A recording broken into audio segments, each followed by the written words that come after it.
자, 비트코인이 중요한 갈림길에 서 있습니다. 아래에서 반등이 나오긴 했지만 위로는 여전히 강한 매물대가 저항하고 있죠. 자, 게다가 이번 주는 시장의 흐름을 뒤흔들 이벤트까지 예정되어 있기 때문에 그 어느 때보다 방향성이 중요한 시점인 만큼 오늘도 명확한 관점으로 분석해 드리도록 하겠습니다. 자, 먼저 지난 영상 짧게 복귀해 보면 저는 114K 구간이 무너진다면 아래쪽에 112K까지 밀릴 가능성이 높다고 말씀드렸습니다. 그리고 이 자리에 도달한다면 이 구간을 유동성 수입으로 보고 반등 구간을 노려야 한다고 했습니다. 제가 112K 구간을 강조드린 이유는 과거에 강하게 매집이 이루어졌던 자리면서 동시에 세력 매집 이후 상승 파동이 시작된 구간과 신고점을 연결했을 때 피보나치 0.618 되돌림 레벨과 겹쳐 있는 핵심 지점이었기 때문인데요. 결국 시장은 실제로 112.3K까지 밀렸고 다행히 여기서 반등이 나왔습니다. 즉, 지난 영상에서 말씀드린 이 시나리오가 그대로 전개됐고 지금은 다시 단기 반등 국면으로 전환된 상황입니다. 자, 여기서 알 수 있는 건 결국 중요한 구간은 시장이 반드시 반응한다는 사실이고 제가 영상에서 미리 체크해드리는 구간들을 참고해 두시면 투자하시는데 훨씬 도움이 되실 겁니다. 자, 그럼 이 112K에서 반등이 나온 건 다행인데 자, 여기서부터 다시 올라갈 수 있을까? 아마 다들 이런 의문이 드실 거예요. 자, 그럼 현재 시장에 참여하고 있는 이 투자자들의 생각은 어떤지 데이터를 보면서 분석해 드릴게요. 자, 먼저 비트코인 보유자의 약 91%에서 92%가 여전히 수익 구간에 있습니다.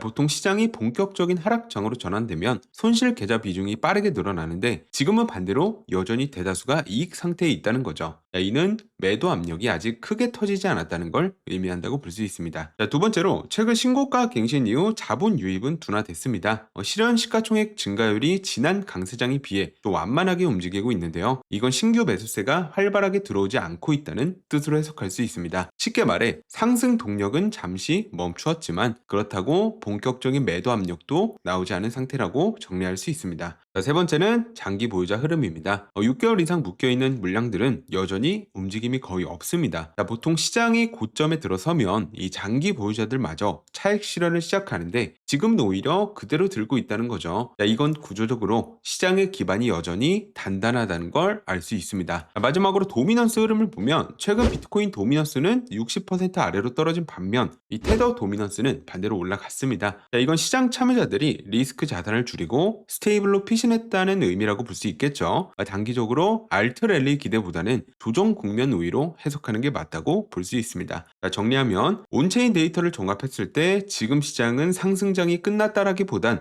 오히려 건강한 조정 국면이라고 보는 게 더 타당하다고 볼 수 있습니다. 자, 다음으로 차트 분석으로 가보면 112K까지 하락은 어느 정도 예상을 했었고 지금 시장은 112K 지지 이후 반등이 나왔지만 현재는 4시간 봉 기준 하락 FBG 상단 구간에서 저항을 받고 다시 하락하고 있습니다. 특히 이 구간이 중요한 이유는 20일 이동평균선과 FBG가 겹쳐 있기 때문인데요. 이 갭은 매운 상태지만 생각보다 위쪽에 있는 매물대 구간, 이동평균선 저항까지 동시에 맞은 구간이라 단기적으로는 매도 압력이 강하게 작용할 수밖에 없는 자리였습니다. 저는 개인적으로 20 이동평균선을 좀 빠르게 돌파하는 게 현재로선 가장 중요하다고 보고 있고 이 22평만 돌파해주면 위쪽에 있는 단기 매물대는 바로 돌파할 수 있지 않을까 생각하고 있습니다. 지금 이게 제가 보고 있는 단기 관점이고 자, 결국 중요한 건 아래에 있는 112K는 반드시 지켜야 하고 자, 그리고 22평 돌파 이후에 위쪽 115.5K, 115.8K 구간 단기 매물대를 돌파하고 이 위로 안착해야 한다는 점. 이 두 가지 시나리오만 그대로 이행된다면 제가 바라보고 있는 상승 관점엔 변동이 없습니다. 자, 그리고 이번 주에 또 딱 1년에 한 번 열리는 이벤트가 있죠. 자, 바로 잭슨홀 미팅입니다. 이 차트적으로는 112K 지지 여부가 핵심이지만 사실 이번 주 이 시장을 흔들 만한 진짜 변수는 여기서 나오는 이 연준의 메시지라고 보시면 돼요. 자, 이 잭슨홀은 미국 연준의 최대 연례 행사로 이 미국 연준 인사들뿐만 아니라 뭐 주요 경제정책 담당자 그리고 전 세계 경제학자들까지 다 모여서 앞으로의 이 통화 정책에 대한 힌트를 주는 자리죠. 그래서 뭐 달러나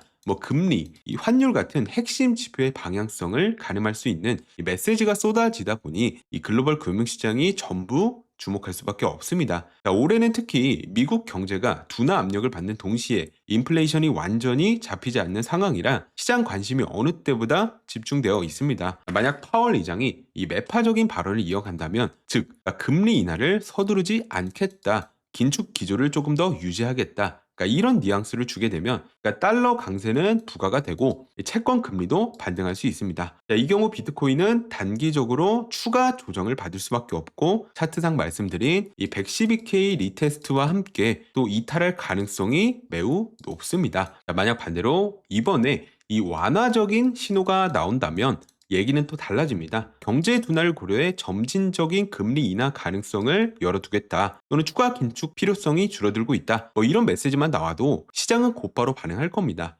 달러는 하락할 거고요. 비트코인은 바로 118K까지도 단숨에 상승 가능하고, 또 알트코인에도 이 순환 매수세가 붙으면서 단기 랠리가 재개될 수 있습니다. 저는 이번 잭슨홀 미팅에서 연준이 강한 매파적인 신호까지는 아니고 중립이나 약간 완화적인 이 톤을 낼 가능성이 높다고 보고 있습니다.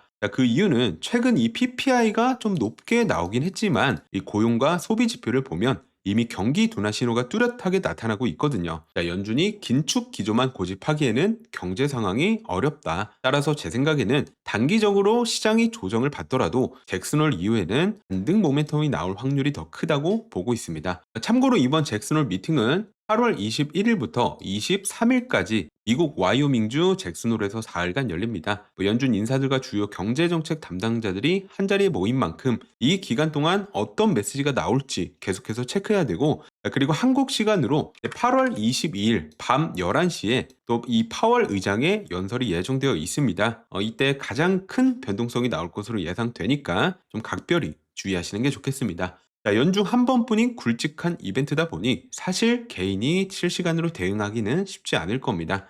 그래서 이번 주처럼 변동성이 큰 구간에서는 혼자 대응하기보다는 시장 상황을 계속해서 체크하는 게 더 중요해요. 저는 업데이트되는 이슈와 구체적인 관점은 또 바로바로 텔레그램 관점방에서 공유해드릴 예정이니까 이 실시간 대응이 필요하신 분들은 꼭 참고해보시면 좋겠습니다. 입장 링크는 고정 댓글에 남겨두겠습니다. 오늘 준비한 내용은 여기까지고요. 영상 도움 되셨다면 구독과 좋아요 부탁드립니다. 그리고 댓글로 여러분의 생각도 남겨주세요. 그럼 다음 영상에서 뵙겠습니다.